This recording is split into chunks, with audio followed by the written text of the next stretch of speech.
I got to tell you, I don't know if Brian was kidding earlier about making a suicide, but I wasn't, and it's phenomenal. That's like coffee and eggnog and booze. Yeah. It's fantastic. I put it all in one cup, and I am sipping it happily.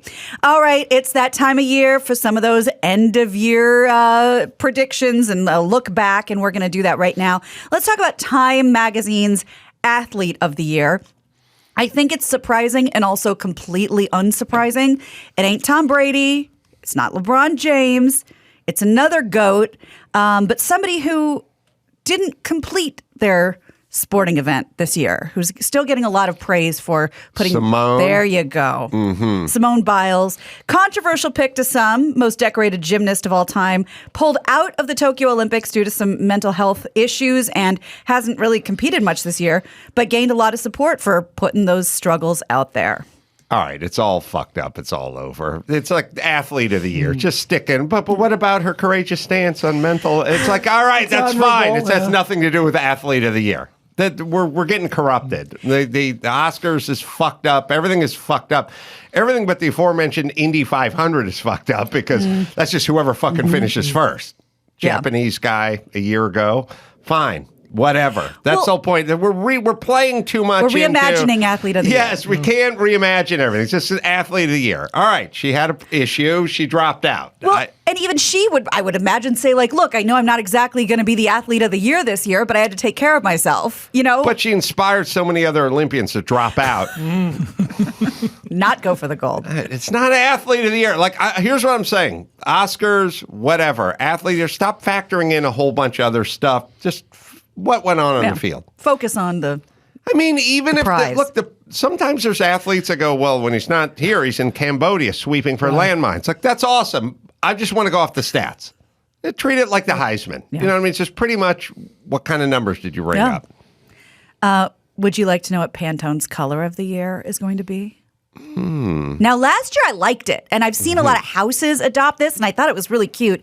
It was a dual colors last year. It was gray and yellow, and especially like in Studio City, there's a lot of gray houses with like a nice yellow door, and I thought that was very fun. They are reimagining color because they've announced their color for next year, and it's a color they made up. The company says they wanted a shade that would reflect the new innovations and inventions that came from, you know, the technology and everything, you know, the social everything last year. So it's called Very Perry. And it's essentially periwinkle, but with some other tones. According to them, though, it's the dynamic periwinkle blue hue with a vivifying violet-red undertone that blends the faithfulness and consistency of blue with the energy and excitement of red. I like periwinkle. Yeah. Painted my bedroom in an old house, periwinkle. But also, you got to be careful the color of the year, because you look back a few years, it was avocado appliances and burnt orange countertops. Like, I don't know, is it always the best? Does it stand the test of time? Should get dated. Yeah, I think that's kind of their point, though. Like, this is going to symbolize 2022. I think it's Jim Beam cream is the color of the year. All right. Well, it's a nice cream. It's just off-white a little bit. It's the color of my walls. Speaking of that, when and this sounds like a drink, but it always screwed everyone up. The two most popular colors when I was a painter and then beyond were Navajo white and Swiss coffee, which does sound something like something one of your bar mixologists We're drinking might. Yeah. So the problem is Navajo white was darker than Swiss coffee. So one had the word coffee in it, the other had the word white in it, and it would screw everyone else because they go, put the light on the baseboard and then the darker up on the wall. The white. And you go with the coffee instead of the Navajo Intuitively, white. Chris, coffee sounds kind of mocha-ish. Yes. Chris, find me a picture of Swiss coffee. It is essentially white. Yeah. Well, why did you put the word coffee? What place is Throwing coffee everybody in off. this? That's yes, insane. and the Navajo white isn't white. White and coffee. You're right. Okay. All right. While you're doing that, let's do. Here we go. So they're Navajo, side by side. Yeah, Swiss coffee is more of like an eggshell, and Navajo's beige. Navajo white's like taupe. Like it's a shade like khaki. under. Yeah. It haunted my youth. I get it. My youth was I haunted. don't even know any of the words you're saying. Taupe, periwinkle. I've never heard of any of these. If you asked me what periwinkle was, I don't know. Light Blue? purple. Taupe. What did you say? Taupe. It's what like I don't know purple is gay Yeah. Blue is straight and periwinkle is bi. Okay. All right. Swinging. So that's about what it is. Swinging periwinkle. I just don't. You know what it is? I've never owned anything like a home or anything like that, so I wouldn't know painting. You're right. I would call my landlord and say, "Hey, can you paint the house?" Yeah. They would paint it whatever color they want to paint it. Periwinkle. Perry. I don't Very wouldn't know that. Perry. Wouldn't know Perry. Periwinkle house. Let's talk about some of the most mispronounced words of the year. This is according to the U.S. Captioning Company. So we do know for a fact that these have been the most mispronounced because we're talking about TV broadcasts that got it wrong and then the captioning company sort of went haywire. I thought it was pronounced Omicron.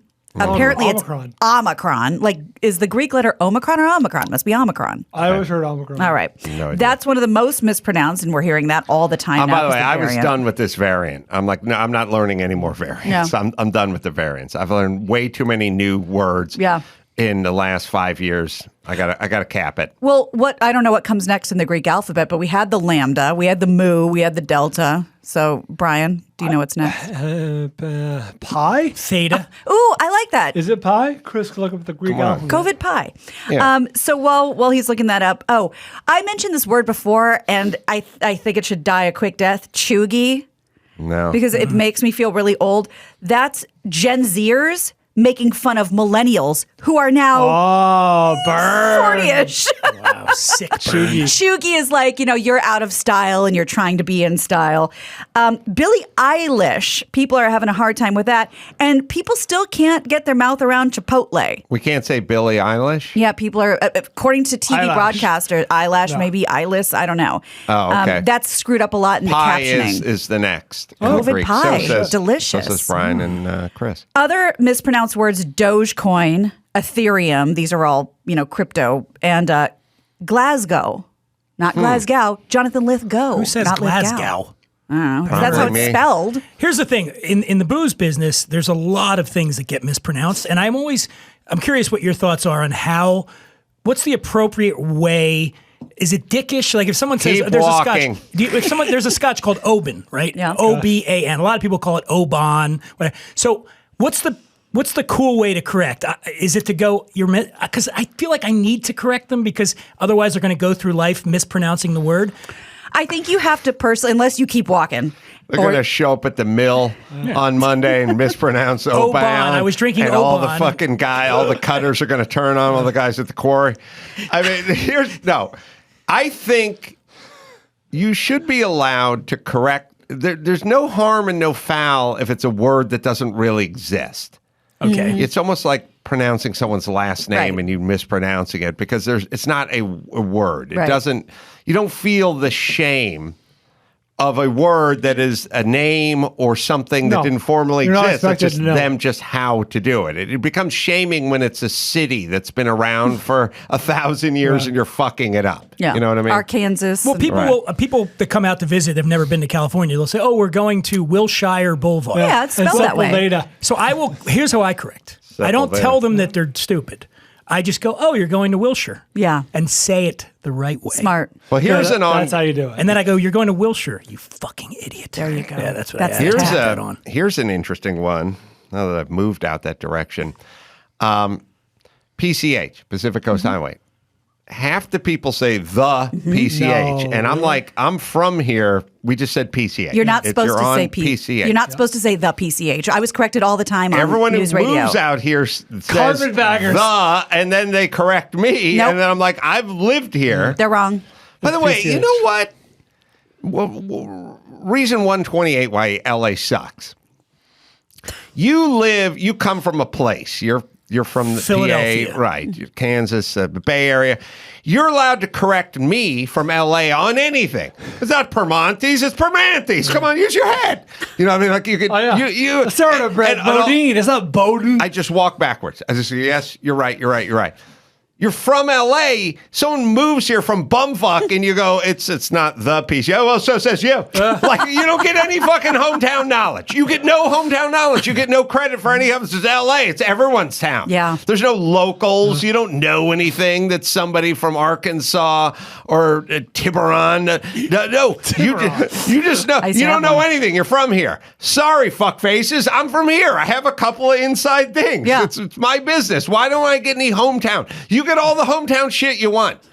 I don't go to your hometown and fucking correct you. Everyone's so desperate to claim LA as their hometown. It's not Kenyatta. All right, smartass. It's not Tujunga. Yes. Well, where did the come from in the first place? Because I'm on the East Coast, you don't say the 95. You just say 95. A lot of I-95. highways and I don't freeways think you say the anywhere outside of LA. I'm from the Bay Area. We just said 280. So you don't say the 5. Never once. No. But in the Midwest, you say the. Oh, I would say the 5. The I-35. He says in San Francisco they don't say that. Oh, but here I might say the 5. Yeah, no, that's what I'm saying. But this is the only place I know that adds the to the highways. I agree, but I still say the PCH is wrong. You're right. And we need to adhere to that. Yeah. Sorry. I can tell you in broadcasting, you get corrected and they say, do not say the for PCH. So you're as right. someone from Philadelphia, I'm here to tell you, you're fucking wrong. It's the PCH. Okay, Mr. California? Keep it down. Did we didn't, I don't think we touched on this, but there's an update. It's great. That boss, you might have heard about him, who became super famous for firing 900 employees on Zoom on like a 3-minute Zoom call. He's taking some time off. I'd hire that guy. Yeah. He's the height of efficiency. That's true. And he respects efficiency because his name is Vishal Garg. He's the CEO of an online mortgage firm, Better.com.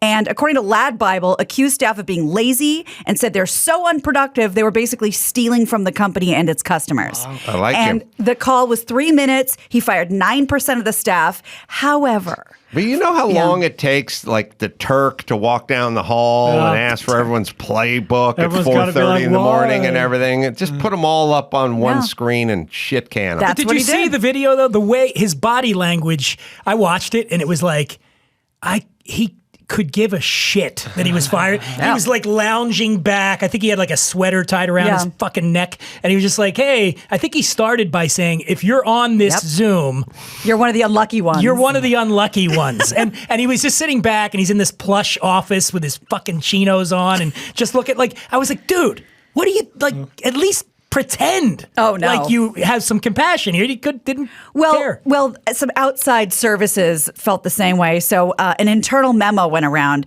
and Vice said that he's now taking some time off. Here's what the memo said. Vishal and the board wanted to provide better employees an update given the very regrettable events over last week. Vishal will be taking time off effectively immediately. The board has engaged an independent third-party firm to do a leadership and can evaluate their overall workplace culture. The recommendation of this assessment will be taken into account to build a long-term, sustainable, and positive culture at Better. So he should have hopped on to Cameo and got like Snoop Dogg to let everyone go. You know what I mean? It'd be the best $82 he ever spent. Yes. You know what I mean? Yeah, you got to couch you get it like a celeb. That. He drops the bomb, puts a little of his own flavor on it. You know what I mean? Yep. This is just like Up in the Air. Mm-hmm. Yeah, that's right. Bon Jovi's going to perform an acoustic song for you. And then at the end of the song, he goes, and by the way, you're all fired.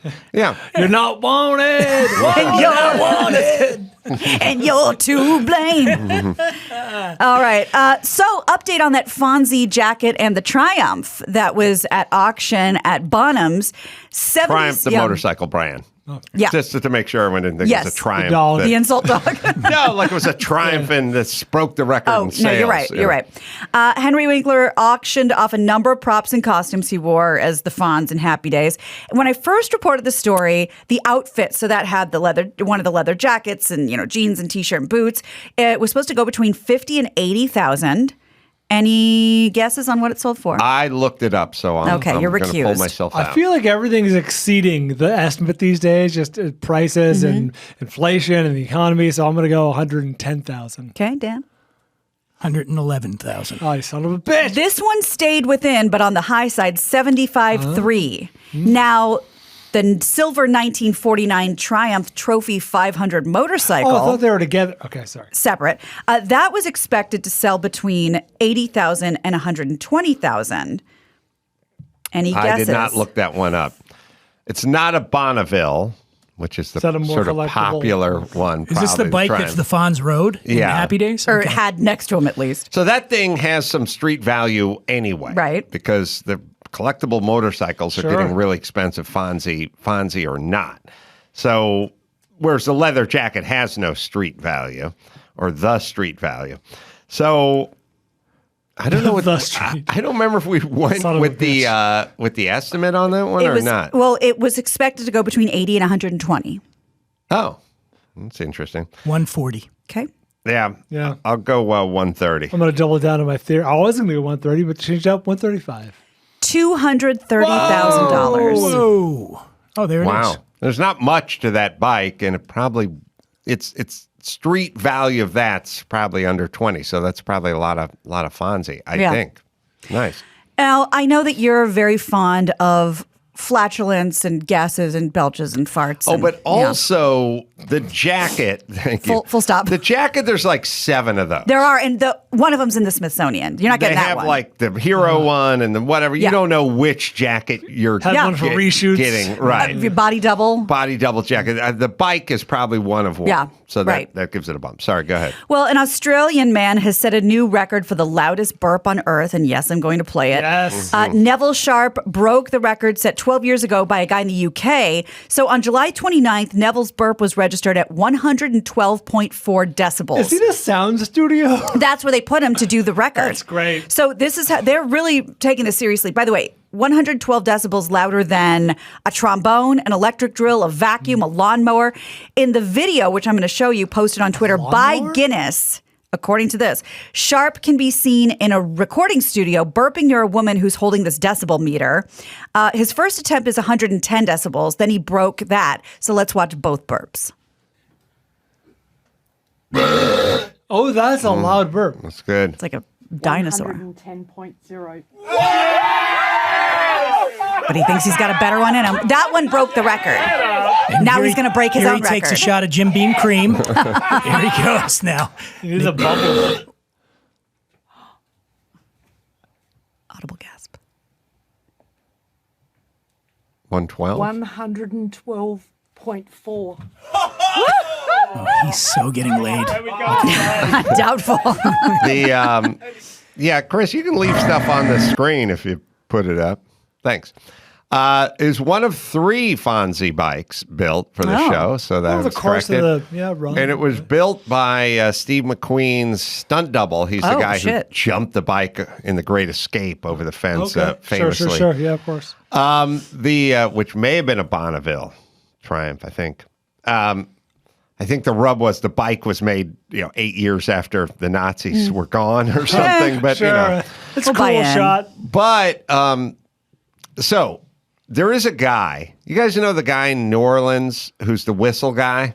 I don't think so. Brian, you've probably seen this guy. He's a black fella. He's got the whistle head. He's Oh, the ref's whistle. You're talking about football. I thought you were talking about a guy making like noise. on well, on he the makes French noise. Quarter. He's a noisemaker. Yes, you're talking about the Saints fan who wears a ref's whistle. on Yes, his head. because I think You said the whistle guy. well, he's a whistle That's guy true. he's from the New Orleans, Yeah. and he's got. He just wears a whistle. It looks like a whistle, like a football, any kind of PE Wow. whistle. What if you sit And, behind that guy? That And sucks. what he does is, I think he has the record for world's loudest whistle It works? That's functional? with his fingers, shit. Oh. and I had no idea. not blowing into his head, No, not the cardboard whistle. That's, put the fingers Yeah, no, in I the get mouth. it. I Yeah. got it. Thank you. you know I those didn't carpet stores that have the giant genie out front holding a roll of carpet? Yes. Those aren't real genies. What? You don't get free carpet? And you know the tire places that have the the giant donut that's on top Yes. of it? I want- Not Real? Don't try to eat it, Why Gina. not? Not a real donut. Come on. That's why you never see any seagulls on it. So he whistles, and he whistles at like 157 decibels. Jesus. Wow. And when we went out to do the man show bit, we went out to Mardi Gras or whatever, that guy literally stands next to you, like when you're in the crowd doing things. And his whole thing is I don't remember that at all. he's the whistle guy. Oh, shit.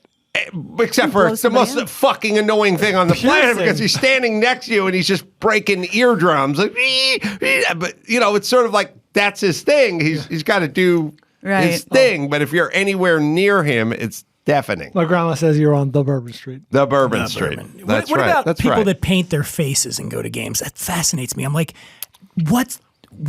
Why would you do that? Like when they got the paint smeared like the red paint, they're Denver fans, and you're like, it's so uncomfortable. What does that guy's pillowcase look like? Exactly. That's a shit show, Like Pennywise right? from It. That's right. Yeah, or they put masks. So people that wear masks, I'm like, what? You can't see the game. Like you got to. Are we doing this Peripheral wrong? vision What's shot. going on? Why does it have to be about you? Why can't it be about what's happening on the field? Sorry. Do we have that guy set a record? I wanna hear What is that. his record? I'm pretty sure he's a whistle guy. Most days not getting laid. Fingers. I'm the whistle guy. All right. He's the only black man that gets more cabs than Whitey because he can hail. Nobody hails, and like the cab driver's like, he's black. I'm going, you hear the whistle? that? You hear the hail? Siren song. It's good. No problem getting a cab with that dude. Color of skin aside. Do we have it, or should we give you some more time? He does. He like some people say he could whistle louder than a plane. They call him the whistle monster. Oh man. And yeah, I'm still looking at any official. Okay. Well, let's stay on the football tip for a second. Brian, this is for you. Let's hear it. Oklahoma fans still very upset about Lincoln Riley so leaving sad for for USC. them. So sad. And a state senator says he's come up with a perfect tribute to the coach that they're all kind of pissed at. Bill Coleman proposed a bill that would rename 3 inches of the westbound lane of State Highway 325 in the Panhandle as Lincoln Riley Highway.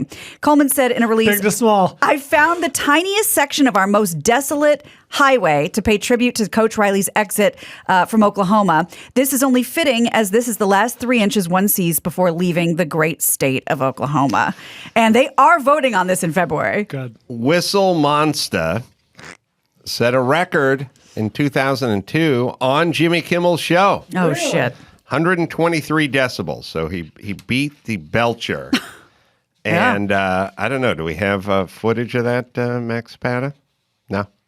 All right. Well, yeah, But no, we have, we don't. we have the info though. All right. All right. So there he was, most annoying man alive. Can I do Emos. one more in the name of Dan Dunn? Yes, please. This is probably going to make you feel horrible feelings inside. A wine company has teamed up with Nabisco to make an official wine to pair with Oreos. It's called Barefoot X Oreo Thins. Sold out on the website. On Twitter, this is what Barefoot writes. It's a red blend. It'll send your taste buds into fits of rich chocolatey delight. Enjoy a scrumptious medley of blackberry and dark cherry aromas as they transition into delicate flavors of chocolate, cookies, and cream. Now, I looked for reviews of people trying this wine, and I found one from Market Watch. They tried it. They described the flavor as unnatural, unseemly, and unappetizing. They say it tastes like the liquid version of those cheap chocolate-covered cherries you buy after Valentine's Day to get a discount. I don't know if you've tried this or if I you're would love. familiar. I've not tried it, but I would love to get some just to go to like a fancy dinner party and bring that. Yeah. I just watch everybody's face and be like, Right. hey, here you go. But they're going to be very Emperor's New Clothes with you because you're an expert. So they're going to pretend like they like it. And just act like it's really Yeah. good. Yeah, You're yeah, like, yeah. Oh my God, I'm picking up notes of Cookie. Oreo. Like who, I had some, the only thing I had wine with screwed was somebody they infused it with weed. Well, that'll And get wine you. is just the one thing you really can't mess with. Wine should yeah. stay wine. For unless you centuries, put unless literally. you put half a bottle of vodka in it and call it There mangria. you go. Then then I it's never. good. Yeah. I agree. I never got Oreos. I just felt like there's so many cookies I like so much better. Everything that Petridge Farms has, anything you could find at a Jewish bakery. Sausalitos. There's so many cookies I like better. I like peanut butter cookies. I like oatmeal cookies. I like Toll House chocolate chip. I like everything better than an Oreo. But isn't the worst cookie a Fig Newton? Maybe the Nilla wafer or something like that. That has to go Why? in a banana pudding. How do they get as big? And by the way, you lost me on any food where they're telling you how to eat Here are it. the instructions. You know, you can turn it counterclockwise and pull it apart, and then take Dunk your it. front teeth and pull it out, Yep. pull the frosting out. Like, what is so good about it? Is it for dumb people? I don't like it when it's added For to children. a blizzard or something. Yeah. That we have flavors. I think They're the done. one application works is when it's added to like ice cream or Like cookies and cream. The aforementioned Blizzard. That's the one time you're like, yeah, now give me the But the Oreo. Still not as good as just a chocolate shake. Well, yeah. in my opinion. Otherwise, it's just kind of a flat-tasting chocolate cookie with vegetable shortening. Yeah, because Right. as cookie infused things go, would Right. you rather have like the cookie dough ice cream? No, my thing is okay. So here's the thing. You go to the Froyo place now, and the toppings that they offer are like gummy worms. Yeah.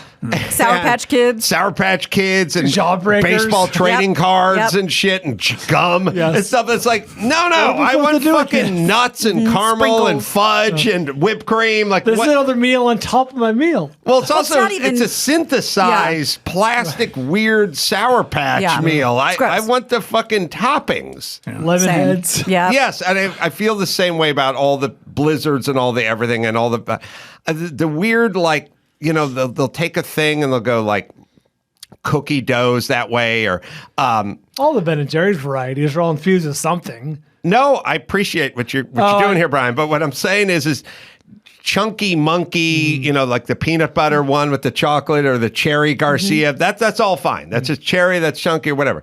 Birthday cake is weird to me. It just it ends up just it translates of just sweetness. It's just a bunch of sweet. You know what I mean? Sprinkles and that's why I don't like the Jimmies or the sprinkles. I love a flavor. I love a pralines and cream. I love anything peanut butter, anything coffee, Butterscotch like drizzle. butterscotch, like any of that stuff. It's the weird synthesized non-flavors that get pushed into just the flavor is sweet. That's what it's at. It doesn't really have its own flavor. It's just more sweetness on top of sweetness. And the texture doesn't do anything for you. And so, like, Oreos are kind of in that for me. Yeah. I would much rather I have the have a- salty caramel. I have an interesting relationship with cookies, and I'll tell you why. And this could be the Jim Beam cream talking here, but when I was a child, young, in Philadelphia, there was a street called the Roosevelt Boulevard, okay? And on Roosevelt Boulevard, Roosevelt. very close to proximity to each other, there was a drive-in movie theater that at night would play porno movies Oh, at the wow. drive-in For the theater. family. So when you would drive by, there was a fence, but you could still catch. some action. You could catch about a third of the screen, right? So this was the biggest rule because my grandmother lived up that way. So when we would come home from my grandmother's house at night, you get my face pressed up to the roof of the car so I could catch a couple seconds of whatever was happening in the porn. And then right past the porn, right past the movie theater, was a giant Nabisco factory. So I would see the porn, and then almost immediately thereafter, I would catch a whiff of everything they were making because they ramp it up at night at Nabisco. Sure. Yeah. And you're just getting the cookies and all this. And they sort of fuse together in my mind. So cookies, Christmas, let's just say Christmas gets interesting. Oh, I'm just sure. when they start making cookies, Dan gets. I get a little chub. I get a little chub with Ritz crackers make cookies. Dan hard. That's why. I'm not joking. I associate sex with the smell of cookies. Makes sense. Hey, Dan. Thanks, Mom. This is driving me. heartfelt, but from a young Dan Dunn, face pressed against the window, looking at the top half of the 70s porn actresses to VR goggles and Jim Beam cream in the left hand. You've come a long way, my friend. Yeah. And I wanted to point that out to you. Yeah. And it's heartfelt. I hope you accept it Thank you. in the spirit Thank in you. which it's intended. Everybody's proud. All right, let's bring it home. You got it. I'm Gina Grad, and that's the news. Blaine, they call him the whistle monster. That was the news. We have with Gina footage Grad. of the whistle monster. And a lot of people might remember during the 2019 NFC Championships, the Saints versus the Rams.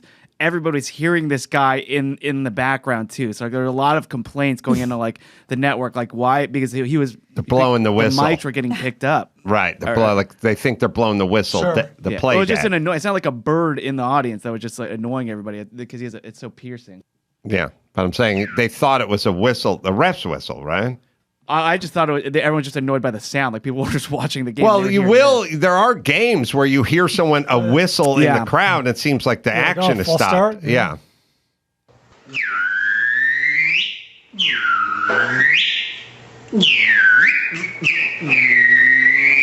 No fingers, by the way. No, I thought he fingers. did fingers. Oh, holy shit. Oh, boy. We have one where he does do fingers too. If you want. Oh, he does fingers as well. Different styles. Yeah, Talented. very versatile.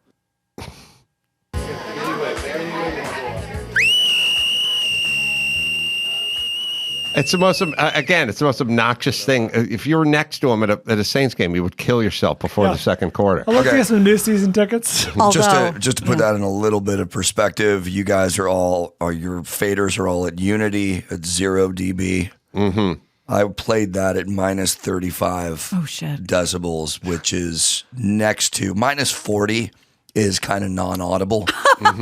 So minus 35 is just a little bit higher than non-audible. That was loud. And if I can put my Adam Carolla hat on again, I think he might do okay with the ladies.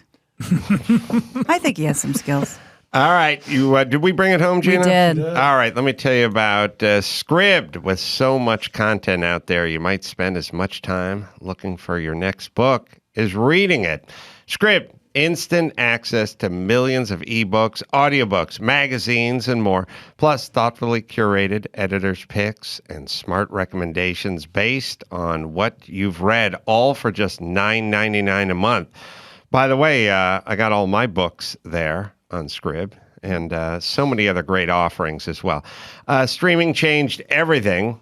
We used to flip through the channels looking for everything all the time. Now we just pick from thousands of great options. Scribd does that for books. Wired and Forbes called it Netflix for books. And again, for those of you who are busy but you want to learn, I'm going to go with Scribd. Am I right, Dawson? Right now, Scribd is offering our listeners a free 60-day trial. Go to try.scribd.com/Adam for your free trial. That's try.scribd.com/Adam to get 60 days of Scribd for free. All right, Dan Dunn, What We're Drinking with Dan Dunn, and actually a new podcast as well, Revenge Fantasies, co-hosted with comedian Justin Silver, premieres today as you hear this, and wherever you get finer podcasts, and shoot them an Instagram or check them out on Instagram at The Imbiber. Dan, always a pleasure, my friend. Thank you. Thanks for having me. You can go to adamcarolla.com. Brea tickets. I think the second show's sold out, Max Pata, but you should check that. But TJ Miller, the early show on coming up this Wednesday, is not.